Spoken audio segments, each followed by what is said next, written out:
ہم تو ابھی لبرل لوگ ہیں یار, ٹھیک ہے مسلمان بھی ہیں, نماز بھی پڑھتے ہیں, تو دو چار برائیاں جہاں اور کرتے ہیں تو ایک یہ والی بھی کر لی تو کیا ہو گیا. گرل فرینڈ رکھنے سے پہلے شیطان بتائے گا یار اس زمانے میں تو ہر ایک کی گرل فرینڈ ہوتی ہے, اب نکاح کرنا اتنا مشکل کام ہے, اتنی ٹینشن ہے, نہ ابا مانتے ہیں نہ اماں مانتی ہیں, پھر خرچے, پھر ساس, پھر سسر, پھر سالے, ابے بہت کر لیں گے یار, اب یہ تھوڑی کہ زندگی اکیلے گزارنا شروع کر دیں.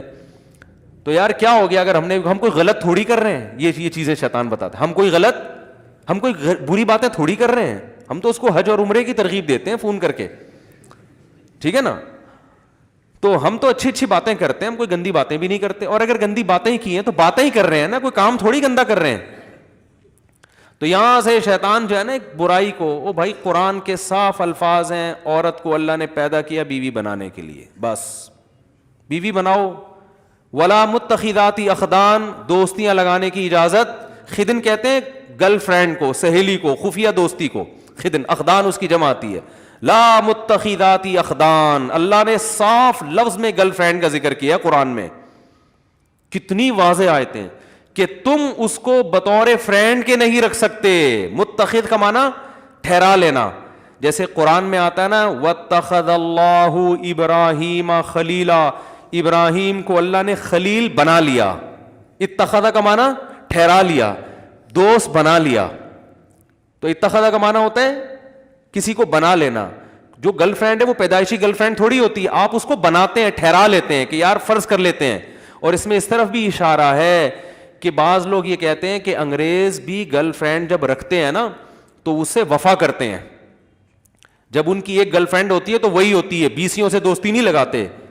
تو اس میں قرآن نے اس کی بھی نفی کر دی ہے. ٹھہرانے کا جو لفظ ہے, ٹھہرانے کا مطلب کیا ہوتا ہے, اسی کو بنایا ہے, باقاعدہ فرض کیا اس کو کہ یہ میری فرینڈ ہے. ایسا نہیں ہے کہ کبھی ادھر چلا گیا, کہ وہ تو بالکل ہی حرام ہے, وہ بھی ناجائز ہے. لیکن یہ جو ایک اگر آپ ٹھہرا لیتے ہو, یا دو گرل فرینڈ رکھ لیتے ہو, یا تین رکھ لیتے ہو, تو سب ایک ہی جیسی حرام ہے اللہ کی نظر. متخذاتی اخدان, قرآن کے صاف الفاظ ہیں کہ کسی کو تمہیں خدن بنانے کی اجازت, خفیہ دوستیوں کی بھی اجازت نہیں ہے. گرل فرینڈ رکھنے کی بھی اجازت, خفیہ دوستیوں کا بھی قرآن نے الگ سے ذکر کیا, دوستیوں کا بھی قرآن نے الگ سے ذکر کیا. غیر مصافحین, اور قرآن نے کہا کہ اس طرح بھی عورت سے آپ ریلیشن قائم نہیں کر سکتے کہ محض اپنی خواہش کو پوری کرنا ہو آپ نے, محض اپنی. جیسے بعض لوگ یہ کہتے ہیں کہ ہم اگر یعنی عورت سے ہمارا اگر ریلیشن نہیں ہوتا تو ہم ڈپریشن میں جاتے ہیں, تو ہم اپنی ایک سیکسول ڈیزائرز ہیں پوری کر لیتے ہیں, تو ہم کیا ہو جاتے ہیں تھوڑے سے فریش. اب رشتہ نہیں مل رہا ہمیں, جو نکاح کے لیے جو ہے کوئی عورت کا انتظام نہیں ہو رہا, مہنگائی بہت ہے, خرچے بہت ہیں, ابا نہیں مان رہے, اماں نہیں مان رہی, یہ نہیں ہو رہا, وہ نہیں ہو رہا, تو اب جو ہے نا ہم اپنی ایک دماغ کو ریلیکس کرنے کے لیے وقتی طور پر کانٹیکٹ کر رہے ہیں. تو غیر مصافحین, اللہ نے فرمایا تمہیں اس کی بھی اجازت. آپ غیر مصافحین کا ترجمہ دا کے دیکھ لیں. صفاح کہتے ہیں پانی بہانے کو, یعنی صرف اپنی ایک ڈیزائرز پوری کرنا, اس کے لیے بھی آپ یہ بھی الاؤ نہیں ہے. تو ایک ہی راستہ بچا ہے آپ کے پاس, وہ کیا ہے, بولو بھائی. میں جو اس پہ اتنا چیختا ہوں نا, اتنا اس لیے چیخ رہا ہوں کہ لوگ مان نہیں رہے, اس طرف کلچر تباہ ہو رہا ہے. تو صرف ایک راستہ اللہ نے رکھا ہے نکاح کا. اس میں پھر بے شک آپ کی نیت خواہش پوری کرنے کی ہو, لیکن بیوی بنا کے اگر خواہش پوری کرنے کی نیت سے بھی کسی سے نکاح کریں گے تو چونکہ اس کے حقوق آپ کے ذمہ لازم ہوں گے, آپ نے حقوق ادا کرنے ہیں, تو اس میں اگر آپ کی نیت عیاشی بھی ہے تو وہ برا عمل, بولو بھائی, نہیں ہے. یہ میں اس لیے کہہ رہا ہوں کہ لوگ اس میں بھی اللہ کی حدود سے تجاوز کرتے ہیں. بعض تو ایسے ہو گئے ہیں لبرلزم کی انتہا کو, لبرل پنے کی انتہا کو پہنچے ہوئے ہیں. انہوں نے بھائی ہماری مجبوری ہے اور گرل فرینڈ نہیں ہوگی تو ہم یہ ڈپریشن میں جاتے ہیں, اور یہ ہو جاتا ہے وہ ہو جاتا ہے, تو مجبوری ہے. اور بعض نے پھر وہ جو آج کل ایک نیا فتویٰ چل رہا ہے یوٹیوب پہ, جو ہے نا اپنے ہاتھ سے اپنی خواہش پوری کرنے کی بھی بعض لوگ گنجائش دے رہے ہیں. تو یہ تمام راستے اللہ نے میرے بھائی کیا کر دیے ہیں, بند. آپ کے پاس اللہ نے صرف ایک راستہ چھوڑا ہے, وہ کیا ہے, نکاح. تو اب ایک طرف غلو تو یہ ہے کہ حرام چیزوں کی اجازت, دوسرا غلو یہ ہے کہ حلال میں بھی لوگوں نے کچھ اپنی طرف سے قیدیں لگا دی ہیں. مثال کے طور پر ایک آدمی اگر شادی کر رہا ہے, وہ صرف اس لیے شادی کر رہا ہے کہ یار میں ایک حلال لذت سے فائدہ اٹھانا چاہتا ہوں. بعض دفعہ انسان کسی لڑکی کے حسن و جمال سے متاثر ہو کے شادی کرتا ہے, خوبصورت ہے وہ, تو اس پہ بھی اسلام میں کوئی پابندی بولتے کیوں نہیں بھائی؟ نہیں ہے، کوئی پابندی نہیں ہے. ہاں ہم ترغیب دیتے ہیں بیوہ سے کرو اور طلاق یافتہ سے کرو، وہ ٹھیک ہے، ترغیب کی حد تک تو بہت کچھ ہے، لیکن جائز یہ بھی ہے کیونکہ زنا نہیں کر رہا وہ. اور دوسری بات یہ کہ وہ عیاشی کی نیت سے بھی اگر کر رہا ہے تو یہ عیاشی ایسی ہے جو عیاشی برا عیاشی نہیں ہے. اس لیے کہ جس سے بھی آپ نکاح کرو گے، چاہے خوبصورتی کی بیس پہ کر رہے ہو، جب بیوی بنے گی تو 10 ذمہ داریاں آپ کے اوپر، بولتے کیوں نہیں بھائی، آ جائیں گی. تو یہ عیاشی اپنے خرچے پہ ہو رہی ہے، لہذا اس پر کسی کو انگلی اٹھانے کی اجازت نہیں ہے. اپنے خرچے پہ ہو رہی ہے، اپنی ذمہ داری پہ ہو رہی ہے، ٹھیک ہے نا، تو جائز ہے یہ.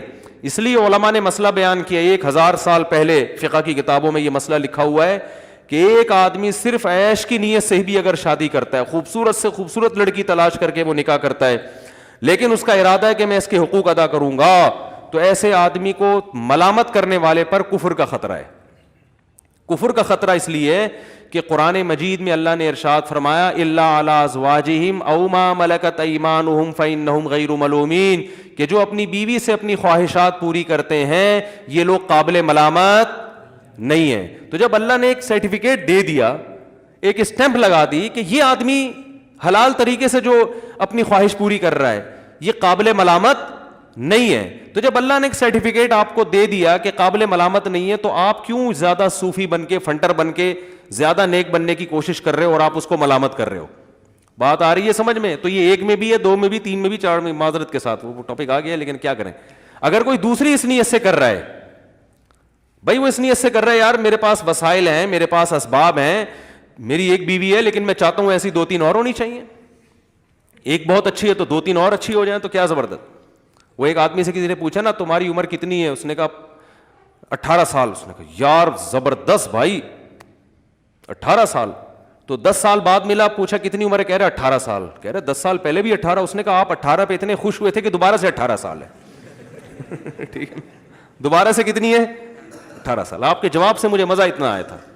تو ایک آدمی کی شادی ہوئی، اتنی اچھی بیوی ملی اس کو، تو بھائی یار ایک اور ایسی ہو جائے، اللہ نے وسائل دیے ہیں، میں گھر دے سکتا ہوں، الگ گھر اس کے ساتھ نہیں، گھر دے سکتا ہوں اس کو، میرے پاس وسائل ہیں، تو کوئی بات نہیں بھائی. اگر آپ کا مقصد صرف جائز عیش و عشرت ہے تو بھی ٹھیک ہے، کوئی دوسرا آپ کو ملامت، تو اسلام نے اس کو لیگل قرار دیا. کیونکہ وجہ اس کی ہے کہ اس بہانے کسی عورت کو ٹھکانہ تو مل رہا ہے نا، اس کو ایک عدد میاں بھی تو مل رہا ہے، اس کی بھی تو حلال خواہش پوری ہو رہی ہے، اور دوسرا اس کو کفالت مل رہی ہے، اس کی اولاد کو باپ مل رہا ہے، اس کی ہونے والی اولاد کو. تو اتنے سارے اسلام اس کو فائدے عورت کو اس عمل کے ذریعے پہنچاتا ہے. اس لیے اسلام نے اس کی کھلی اجازت دی ہے کہ عیش کی نیت سے بھی کرتے ہو، اس پہ کوئی صوفی پابندی نہیں لگا سکتا. سمجھتے ہو یا نہیں سمجھتے ہو؟ تو اس لیے اس میں گھبرایا نہیں کرو. اگر کوئی میرے پاس لوگ آ رہے ہیں گھبرائے ہوئے ٹانگوں کے ساتھ، یار وہ لڑکی مجھے بہت پسند آ گئی ہے اور میں تو، لوگ کہنے دیں کہ یار تم تو مزے کے لیے شادی کر رہے ہو، تو یار میں تو، میرا بھی ضمیر مجھے ملامت کر رہا ہے. میں نے کہا کیوں ملامت کر رہے بھائی؟